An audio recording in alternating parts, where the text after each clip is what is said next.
Hi friends, it's Gina again. I wanted to do a part 2 of the topic I just was discussing, which is controlling your mind when you are in a fearful state. So there is another part of that I didn't really discuss. Probably a lot of parts I didn't really discuss, but I wanted to go over what about just controlling your mind all the time. So let's say nothing new, nothing big is occurring. You're not fearful in that you can't reach that person. They're not where they're supposed to be. What are they doing? Your mind's running a million miles a minute. What do you do when it's just the everyday in and out of coping with the way your mind processes what you're going through? So the resentments, the what ifs, the gloom and doom, the whys, the why me. All of these are different topics that I intend to address eventually with my videos, but I want to talk about how to control your mind. So a lot of the same things we talked about in the last video will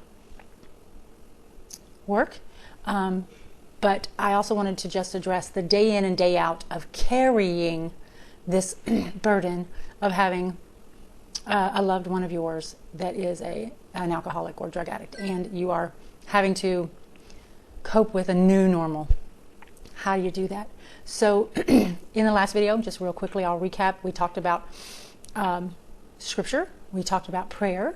We talked about using your phone, making phone calls to people and getting involved in what they're going through, not necessarily making phone calls so that you can talk about your problem and, you know, why is this happening? Have you heard from so-and-so? Did you hear what so-and-so said? But actually calling and saying, hey, what's new with you? Maybe even if they ask what's new with you, say, let's not talk about me right now. I need to get my mind off of me. I want to talk about you. And that's okay. You know, just tell them why you've called. That's okay. They'll help you out. I'm sure they will help you out. So let me see. Doing the task in front of you. We talked about a lot of positive things to control your mind. But what about just the day in and day out? So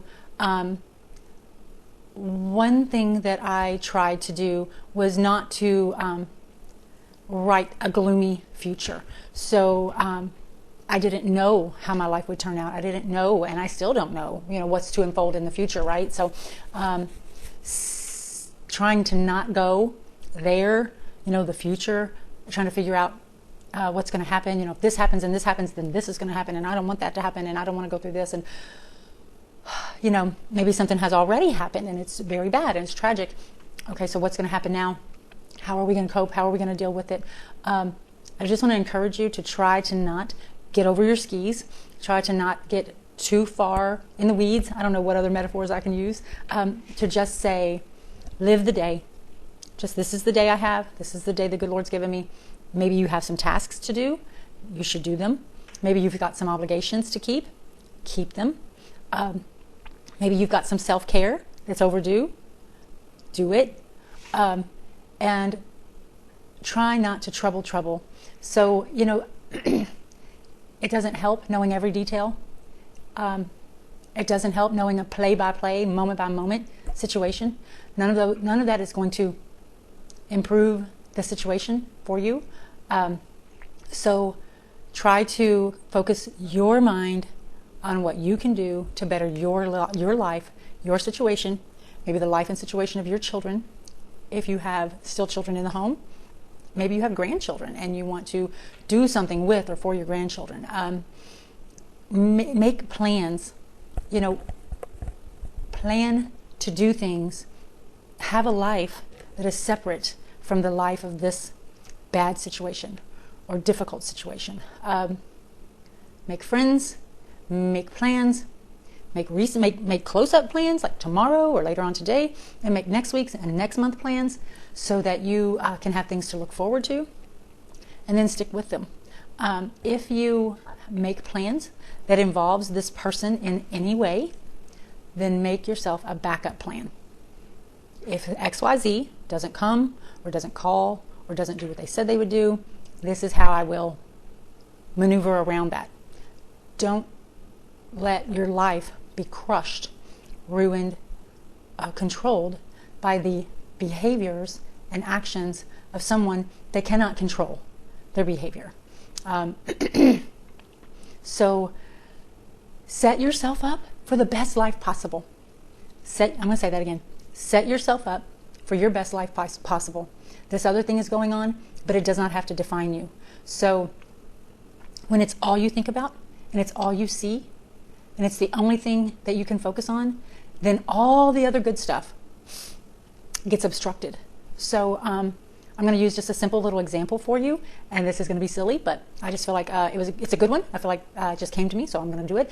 So like, if this is an obstacle, but I can still see everything around it. You know, let's say my life is back there, and all the good parts, my job, my kids, my friends, my family, my church, my interests, my hobbies, they're all back there. But the more that this thing is, I'm going to try to get to now I can't see anything but that thing. I can't see anything but that thing because it obstructs my view. So you want to keep it in perspective. Yes, it's painful. Yes, it's heartbreaking. Not trying to ask you to deny that it is. I am just saying to you that you probably overwhelmingly have other things that are meaningful, that bring joy, that are fulfilling, that are rewarding, that add to your life instead of detract. And those are the things during this time, sweet ones, that you need to be investing your time in. I'm not saying that you have to, never have anything to do with this other person, this situation. I'm just saying it's part of your life. You don't have to let it define your life. You just don't. There's way too much out there for you that you don't have to let it define your life. Now, I do want to say that I am not talking about if you are in an abusive relationship, if you're in a terribly, terribly controlling relationship, this is not necessarily the advice for you. You need to seek professional help. And I didn't go through that. I didn't have fear of abuse, physical abuse. Of course, going through addiction with somebody is mental abuse, whether it's intended to be or not, it is. But I am just talking about choices that you can make. Choices that you can make and things that you can do to enrich your life so that you look back and that time is not a big black hole. I look back over the 12-ish years of addiction. It already feels a lot like a big black hole. But I have pictures, I have memories, I have things that matter to me. I ended up on the other side with my relationships intact. You know how you do that? By investing in those relationships, by putting your time, by spending time on the couch, sipping coffee, and staying involved in the lives of your friends and your family. I know I said, and I'll say again, that there are people that distance themselves, and that's okay. A lot of it, now that we're not in addiction, now that we're in a different phase, and that is, that Rob is quadriplegic, and I stay home and take care of him, and there's a lot more stability in the home in that regard. That's a step up, A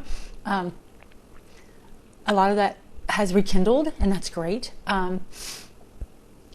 But my children, my siblings, my parents, my dearest friends, my church relationships, those all stayed intact. And so I just want to encourage you, make plans that you look forward to, make plans that you enjoy, stick to them.